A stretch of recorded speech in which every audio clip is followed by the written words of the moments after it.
Ito ang Presidential Broadcast Service. Radyo Pilipinas. Radyo Publiko ng Bagong Pilipinas para sa Bagong Pilipino. Naghahatid ng mahahalagang balita at impormasyon na guugnay ng pamahalaan sa sambayanan. Tulay sa himpapawid ng serbisyo publiko. Radyo Pilipinas. Radyo Publiko. Ang boses ng Pangulo. Sa Iloilo, Radyo Pilipinas. 585. Oras sa Radyo Pilipinas, Philippines Standard Time, alas 8:37 sa aga.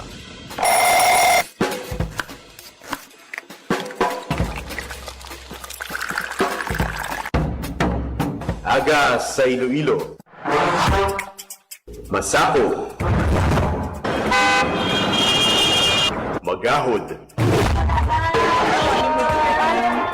Mapagsik.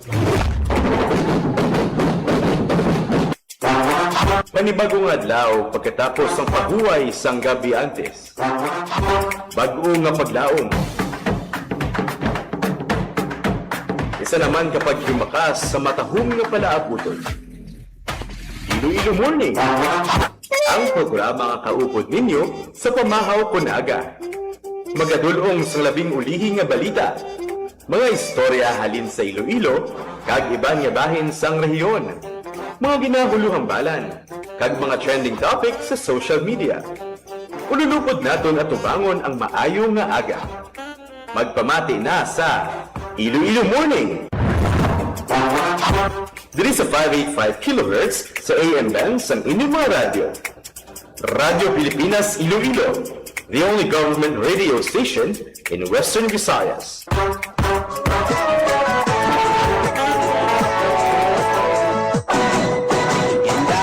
Aga Pilipinas, good morning Liwat Western Visayas. Welcome sa Iloilo Morning Program. Kumusta ang inyong adlaw? Good morning gid sa inyo tanan-tanan. Tulog sang dugan. May pangamanin maayo ang aton sini nga panahon karon nga adlaw, may arasing trabaho, may opisina. Balik sa mga regular naton nga mga aktibidad. Balik man sa Masako, matraffic ang aton nga mga nagapanguna nga dalanon diri sa may bahin sang syudad sang Iloilo. Sa imo pang lakat mata. Matapos ang ginpatigayon nga State of the Nation address ang aton sini nga presidente, madamo sa mga Dugan ko inda. programa ang ginplastar sa aton sini national government, mga lalambuton sa sini nga tuig sa nabilin nga pagpangalagad sa aton sini nga administrasyon ni President Ferdinand R. Marcos Jr.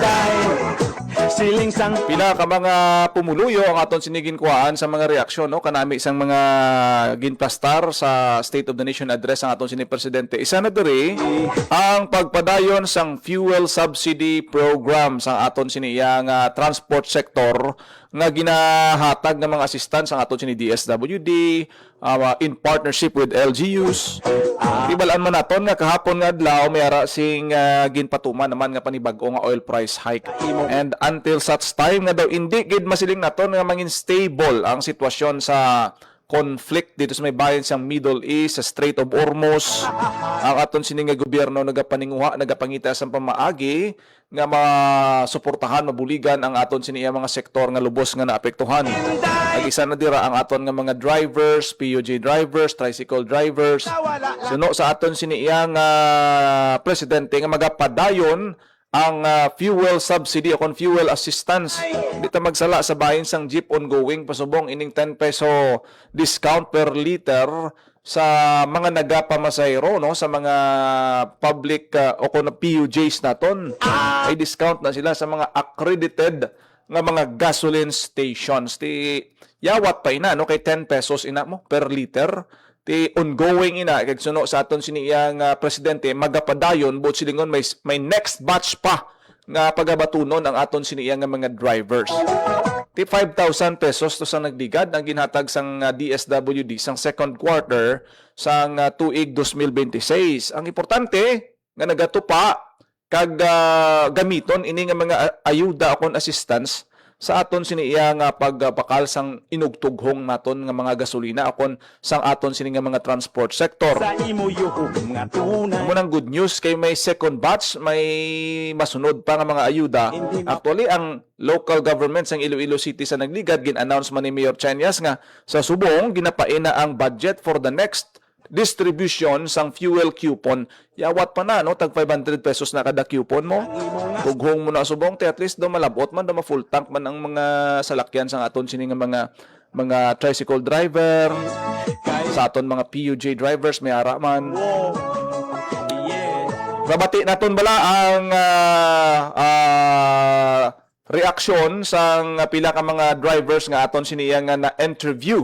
Kahapon nga adlaw may mga tricycle driver kita dira sa may lapas area, especially ang nagabiyahe sa may Tikod, lapas area nga suno sa ila ti dako gini nga bulig, no? Kag nagsunod gid sila, amo ning ginbantayan nila sa zona sang aton siniya nga presidente sa nagligad tinamensionar gid daw isa sa mga una gid nga mga ginhambal kay siyempre kung tan-awo naton ang kabilugan nga content sang SONA sang State of the Nation address ni President Ferdinand R. Marcos Jr. dako gid didto ang unod niya is about energy. Ang mga ginahimo nga programa sang aton sini nga gobyerno sa kung paano ma-back upan ang aton siniya nga krisis nga ginapangatubang sa enerhiya. Amo ni gani may mga ginaduso nga system loss charge, dulaon ini sa aton sini nga mga electric bill, ti dako nga bagay ini, no, sa aton siniya nga mga kauturan. Ipabati naton bala ang ining reaksyon sang isa sa mga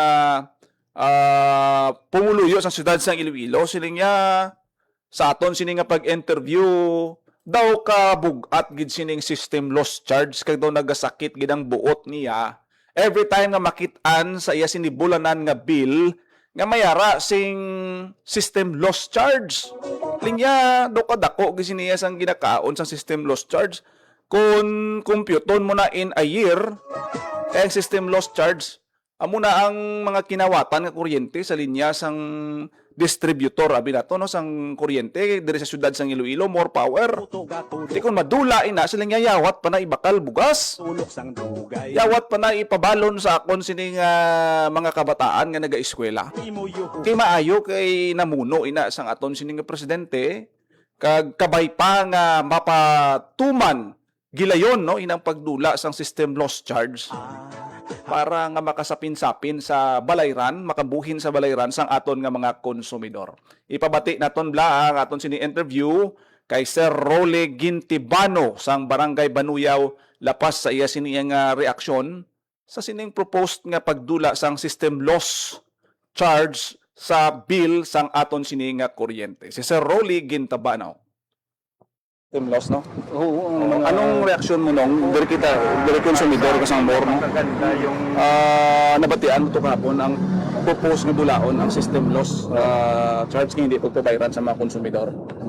Oo na ano ko ginkapila ko gid-sulit-suliton nga pamatian ng ginambal pati sa system loss no dako gid yang makuha sa amon kay siyempre konsumidor kami ti kay mo tagpila nga daan hindi ko lang madumduman kung tagpila ka piso ang ginatugang nila sa amon nga ano sa system loss sa iban pagid nga loss nga gamo sang mga ano nga hindi mo maintindihan tapos tingala ka lang nga amo man lang ni dapat ang imo nga balayran tapos pag total ko may mga bat pa, may mga loss ang ginagamit nila hindi lang tasyon pero ginakuha siguro sang iban man dira tapos ginapabayranan sa aton kaya iti siyempre mga wala man tagidya ideya kay iti ilan na dako na silang kumpanya bala nila naman paano Yung ginambal ni ano nga dulao ta lang na. oo mayo gidi dako gina nga bulig pero sa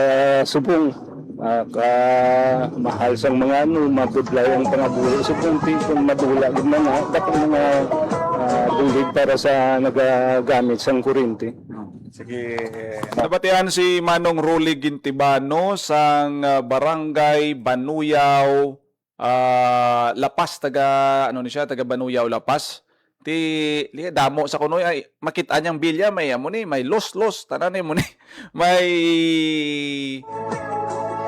system inday oo imo pagki ay kiay Sito Adamo sang mga nag-a-appear na, may mga tax pa, may mga ano pa sina siling niya ti daw. Pati nga ala siya nga tani kung madula na daw isa pa na guro ka kilo nga bugas.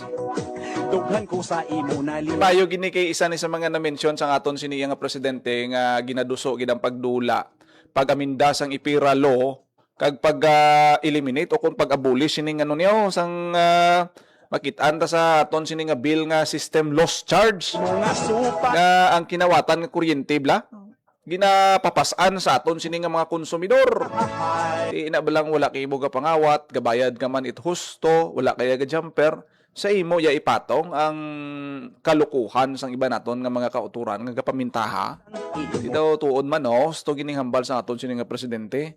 Di gabay pa yawat pa ini no, masiling taga may piso-piso lang na, pero supton mo na. Taga may bill kita, may monthly billing kita mo in 1 year 12 months. Di imaginon mo na nga matipid sa aton sini nga pumuluyo, balanta man subong nga krisis kita. kami malipay. Energy crisis kita, kag dependent kita, may oil crisis kita, may kuryente kita. Sa imo pang Pagluwas sa disiplina, kag pagkinot sang kuryente, pang-off sang mga appliances ta kung hindi man lang tama ka init.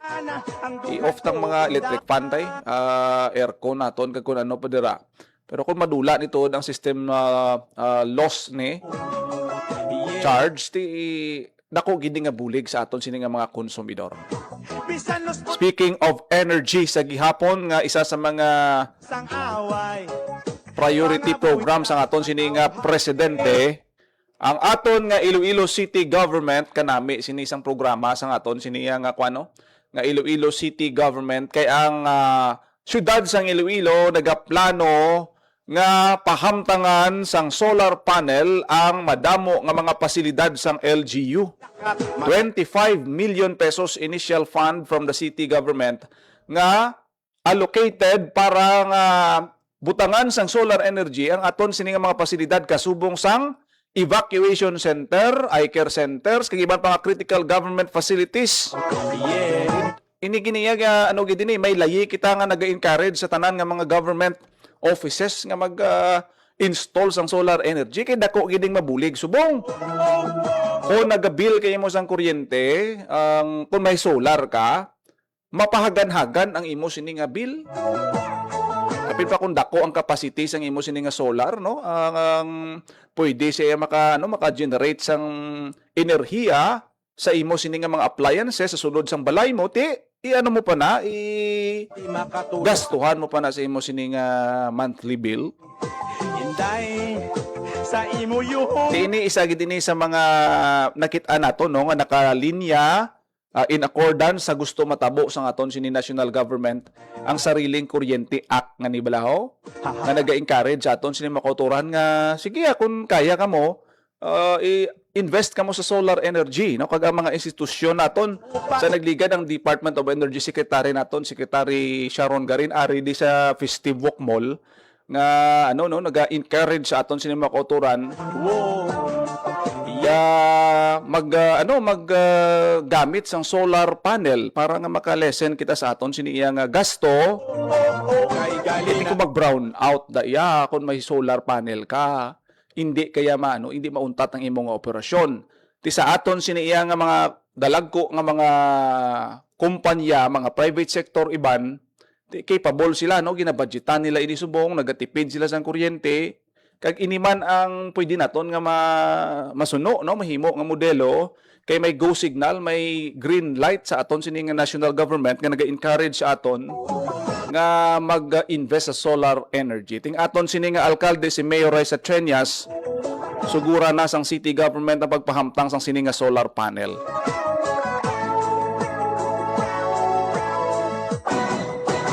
Ipabati naton bla no ang kabahin sang pahayag ni Mayor Raisa Treñas may kang tanan sa sining pag-enhance pa sang installation sang solar panel sa pila ka mga LGU facilities. Si Mayor Raisa Ang Treñas. aton ni nga bulig para sa aton nga mga buildings kay maging manubo ng gasto naton sa kuryente. So kung manubo na dako nga savings, ang savings nga ina makakadto pa sa iban nga mga services, no?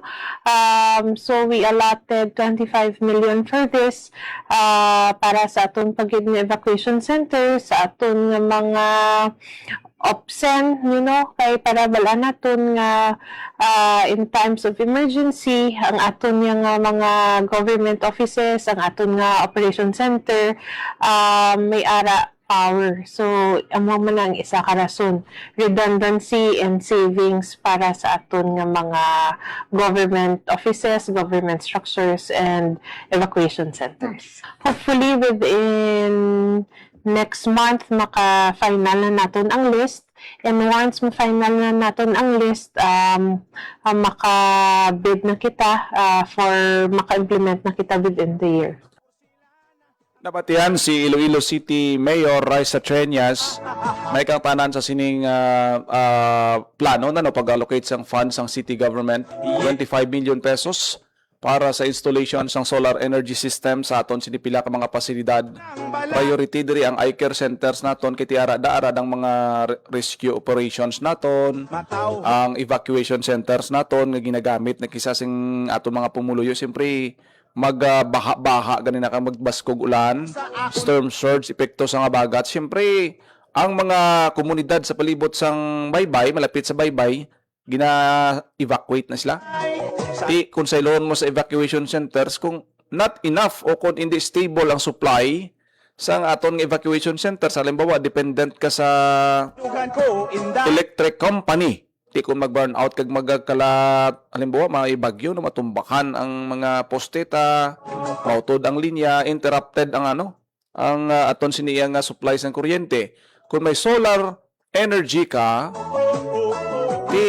bisan suga lang, hindi madulman ang imo sini nga mga evacuees sa aton nga mga evacuation centers kag iban pa nga mga importante, no? Masiling naton siguro nga mga essential naton nga mga services balara, hospital naton, health center naton, public markets, Si tutok gatulog ang law. kag madamo pa. Sa karon gid naga-amat-amat popular ang paggamit sang solar panels.